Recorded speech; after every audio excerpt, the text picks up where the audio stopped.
Nearly all parts of the pine tree can be consumed or used in some way. The top used parts are pine tree cambium layer, its needles, its sap, and the pollen it produces. I will talk a little about each of these in this video.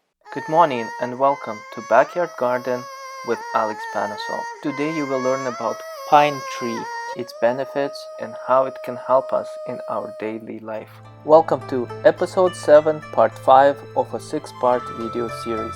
If we take all superfoods and combine them into one superfood, in my opinion, we will get pine pollen. It has so many unique qualities that it requires a video of its own. Next week, I will talk about its pollen in more detail. Cambium is a layer located between the bark of the tree and the actual wood of the tree. Cambium is about 2 mm thick. Cambium to a tree is like blood to us, and if removed all around the tree will certainly die. All of the nutrients pass through the cambium layer to distribute throughout the tree. Cambium is packed with digestible starches, vitamins and minerals, a little bit of sugar, and a large amount of fiber. Although all trees have cambium, not all cambium are edible. Trees such as birch, willow, maple, spruce, pine, and fir contain edible cambium layer. There are also other trees that contain edible cambium, but these are the most common ones. One must do their own research when consuming cambium, as for example, most species of pine tree are edible, but some are not. Harvesting of the cambium layer can be done safely by harvesting from the trimmed branches only. Do not harvest the cambium all the way around the tree. This ensures a sustainable source without damaging the tree in itself.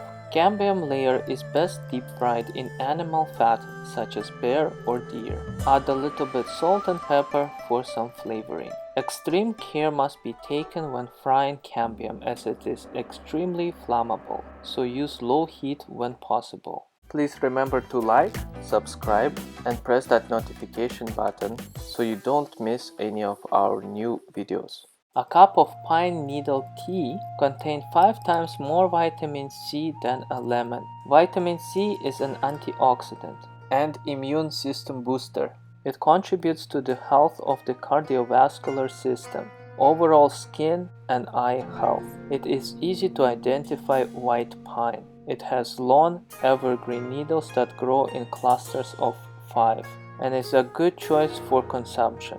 A real pine tree has a type of sheath at the base of their clusters of the needles. Depending on where you live and the type of the tree, pine clusters may vary from 2 to 5 per cluster. The one I have here, you can see, has 5 needles.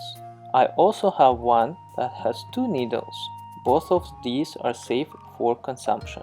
However, there are subspecies of each type of the tree, so familiarize yourself with each type and know exactly how to identify the types that are growing near you, which are toxic and which are not. Pine needle tea also contains vitamin A, which benefits skin and hair regeneration, eyesight, and red blood cell production. Pine needles are also known to break down kidney stones in a very short time. It is a great alternative to surgery. The tea is an extremely rich source of vitamins, minerals, antioxidants, starches, and sugars.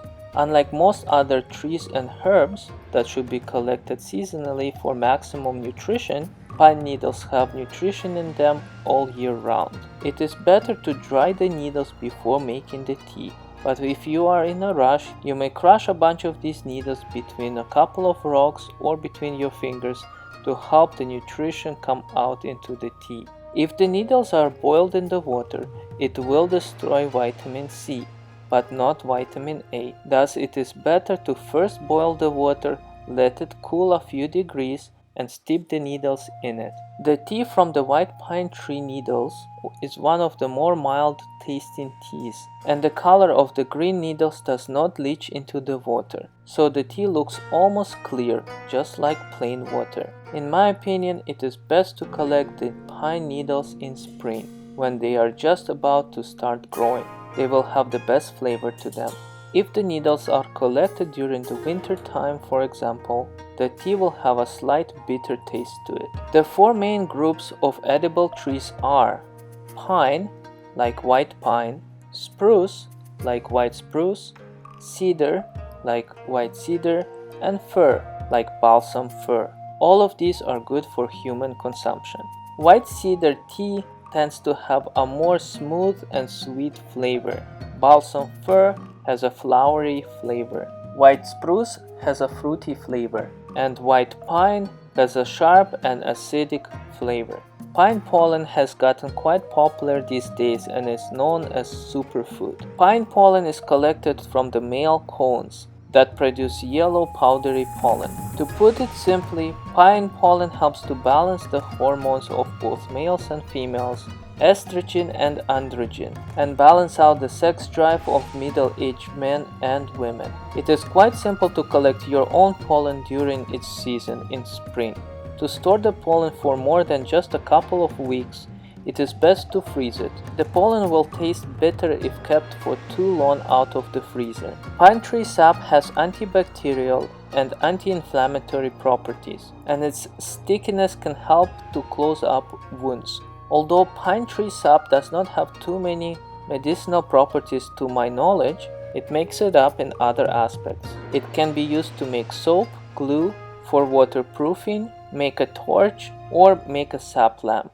A little advice: pregnant women should not drink pine needle tea. Additionally, there are 3 types of pine trees that are considered inedible. The 3 types of poisonous pine trees are Norfolk Island pine, ponderosa pine, and yew pine. Thank you for watching this video to the end, as this really helps how YouTube classifies my videos.